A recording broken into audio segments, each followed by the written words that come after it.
ang 5 pillars of criminal justice system sa ato aning nasod in the Philippines. So mao ni siya, ang buti pasabot are law enforcement, prosecution, the courts, the penal system, and the community itself. The 5 pillars principle.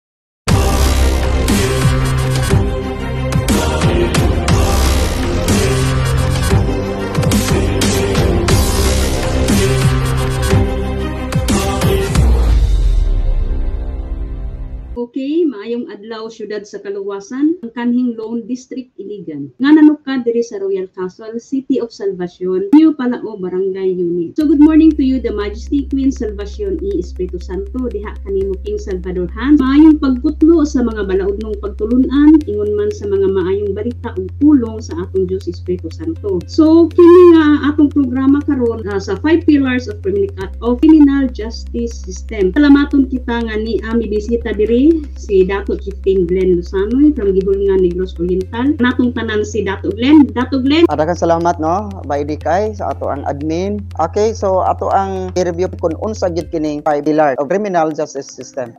Sa ato aning nasod in the Philippines. Mao ni siya. Buti pasabot are law enforcement, prosecution, the courts, the penal system, and the community itself. The 5 pillars principle was outlined in the executive order signed by President Corazon Aquino on December 1989. So, adiri klaro kayo nga ang tubag kung unsa kini siya kay na-outline ni siya sa executive order signed by President Corazon Aquino on December 1989 rather. Okay, so unsa man kining 5 pillars represent many different phases of the legal system and society. Okay, so there are actually 5 pillars of criminal justice system. So una, okay, mao ni siya ang community. Okay? Naaman diha no sa ubos no, community. So ang community, then number 2, the law enforcement, then number 3, the prosecution service, number 4, the court, number 5, the correctional institution. Then ato dayon pasabot na to og meaning unsa maning community. Okay? Mao ni siya. First pillar is the community. Unsa ni siya? So community involve people and the people's organizations.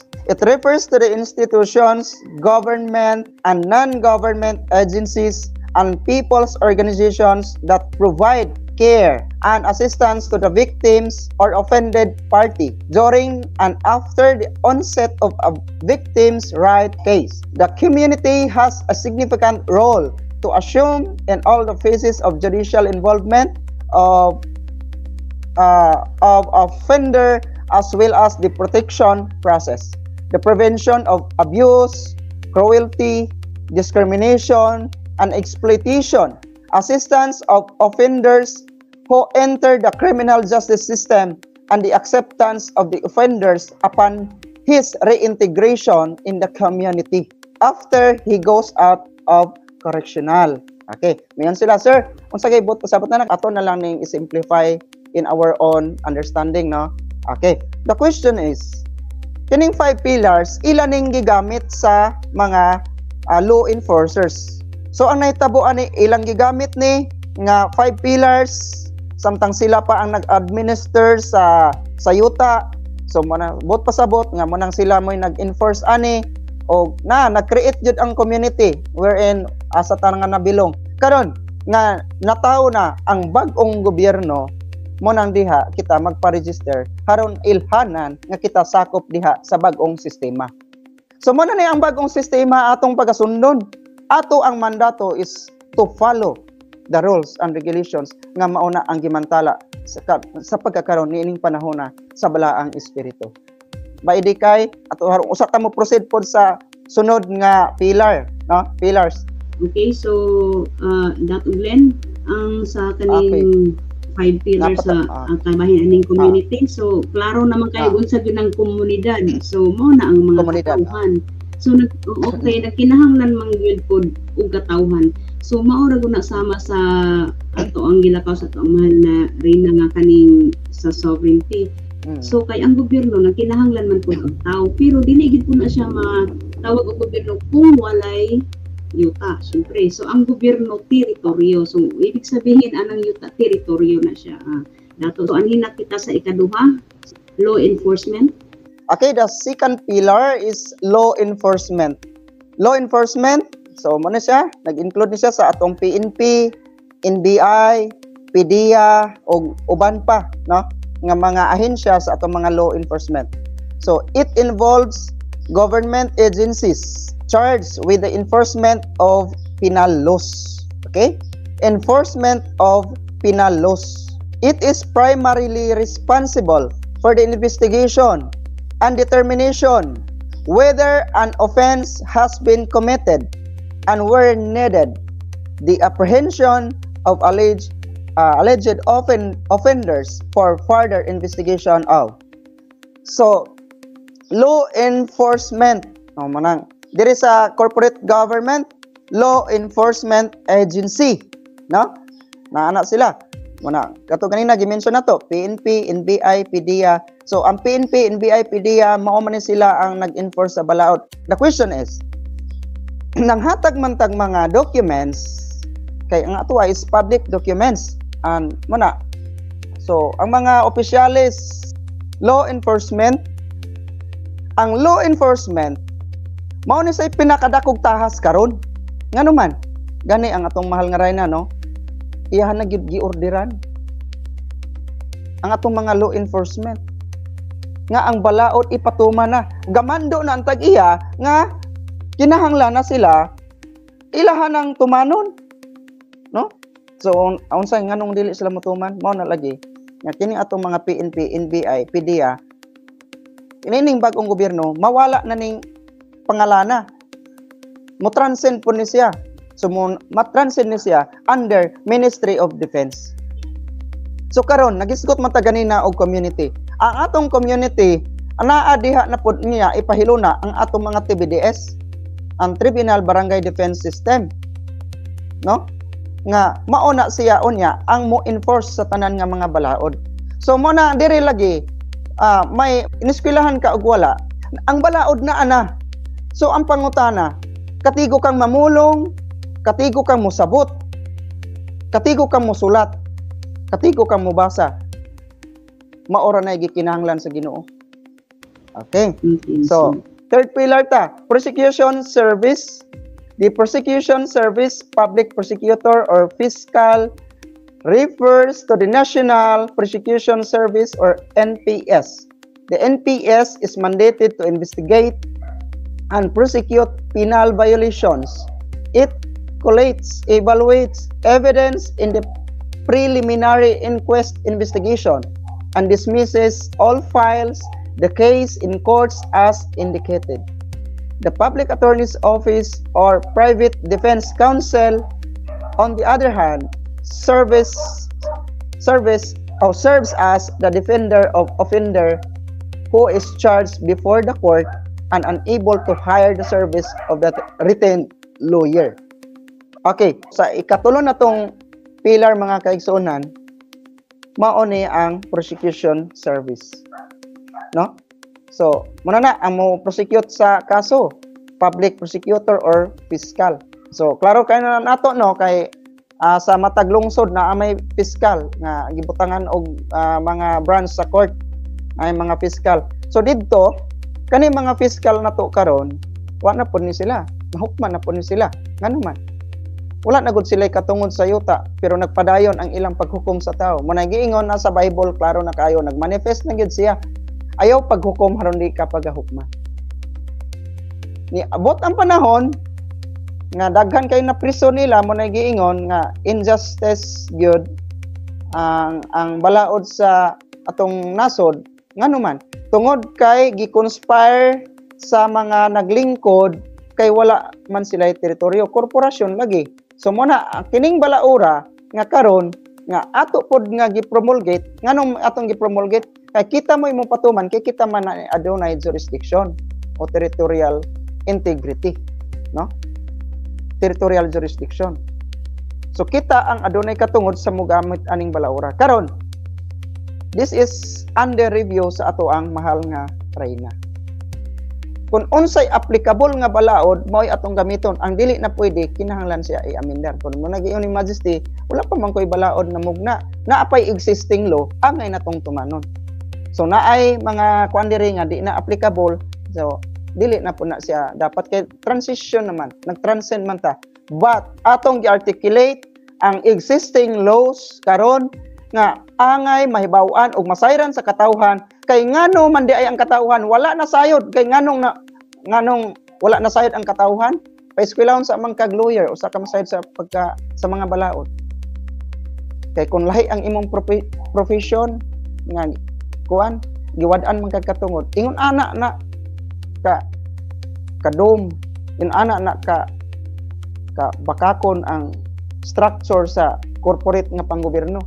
Then arita sa ikaupat, so the fourth pillar is the court, MTC, RTC, which refers to the MTC and the regional trial courts designated to handle and try the case and issue judgment after trial.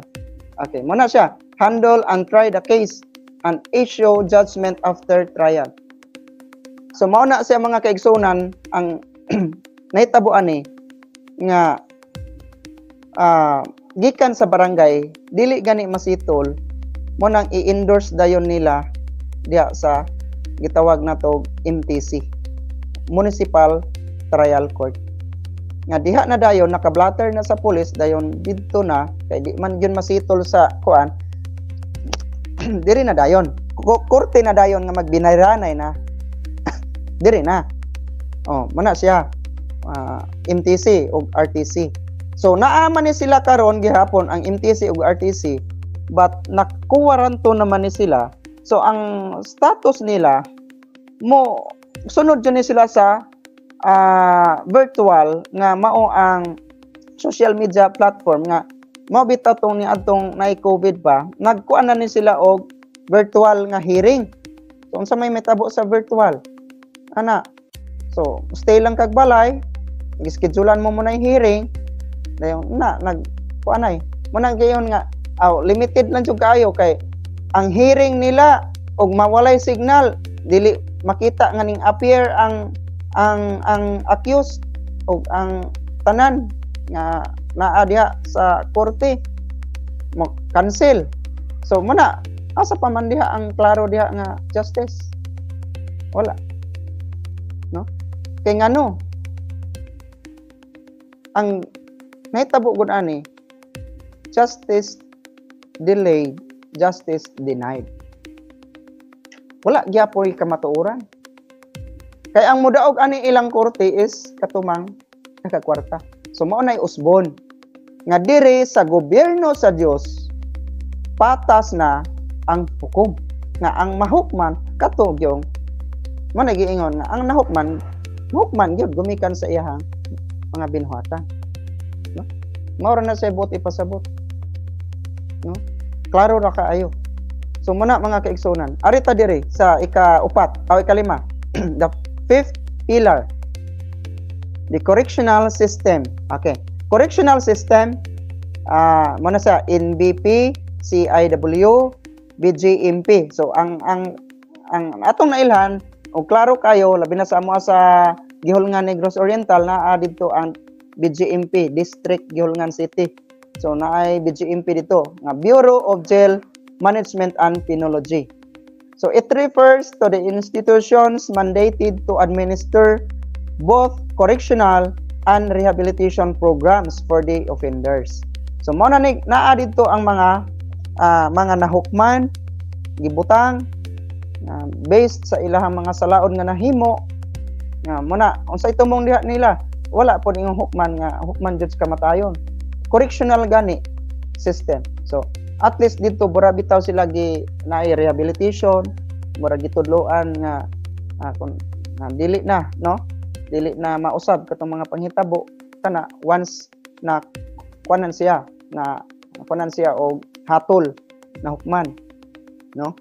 So dire it refers to the these programs develop offenders or convicts abilities and potentials and facilitate their reintegration into the community and normally family life. The rehabilitation and recovery process involves the support of government agencies on government organizations and most importantly the family and community so that the offender as well as the offended can heal and recover in order to be able to cope and rebuild their lives. Then NB, the fifth pillar is formerly called prison or penitentiary. It is now called correctional. So sa kaniadto di ay kining correctional system is gitawag siya og prison or penitentiary. So mabitaw dili itong mga katigulangan sa una, ngayon silang penitensya. Kabantay mo nang gihimo sa kadalanan katong matag Biyernes Santo nga mag lapdos sa iyahang lawas, no? Baidix kita man siguro mo ana, no? Nga magpenitensya. Kay di ay nasa 5 pillars. Kung mismo ikaw naka-realize kasi mong kaugalingong sad-an ka, o latusan mo ang kaugalingon, apan dili man na mo ibot sa pasabot jud. Kay ngano, pagpakitang tao man lang na, nagpakita ka sa mga tao nga, sige, kung na kay bayaran ti ka, dako, naragyapon dito ang paglimbong. Ang tinuod yun, nga, pag penitensya, mo na ihalad ang imong kinabuhi nga to sa Ginoo. Magpakamatay alang sa katarong. O ining panahon na, ang mga buhi nga bayani o ang mga tinuod nga indigenous people ni ana sila mo nang motingog sa kamatuoran. O ayo mo na kay mga kaigsunan na kung nasabtan nato na karon sa atong live program, ako manghinaot sa mga ato ang mga listeners o sa ato ang mga viewers nga kung naamoy nasabtan, ayaw na niyo hulata nga napa mo'y lauman nga makasabot, no? Ato nang buhaton ang dihog sa Ginoo diri sa atoa. Kini anar man di ini nya na may proseso, no? Nguna kung malimot mo kung unsay proseso, diha mo coordinate nga naa sa atong administrator ang mga pamaagi unsaon o kinsa putong mga authorized person. So akong ipaybalo pag-usab, we have to learn, follow protocols, follow orders, commands, tinaaman tay central government. So nahuman nato, no, ang 5 pillars. So salamat, manghinaot mi nga aduna pay panahon nga inyong mapukaw kamo sa kamatuoran. So mga kaigsunan ko sa lain-lain nga mga dapit o isla sa Pilipinas nga maabot kining maong Sibya, ato ang ipaabot diha kaninyo, no, ang impormasyon nga ana-ana ang buhi na Dios. Salamat o may hapon na pangtan.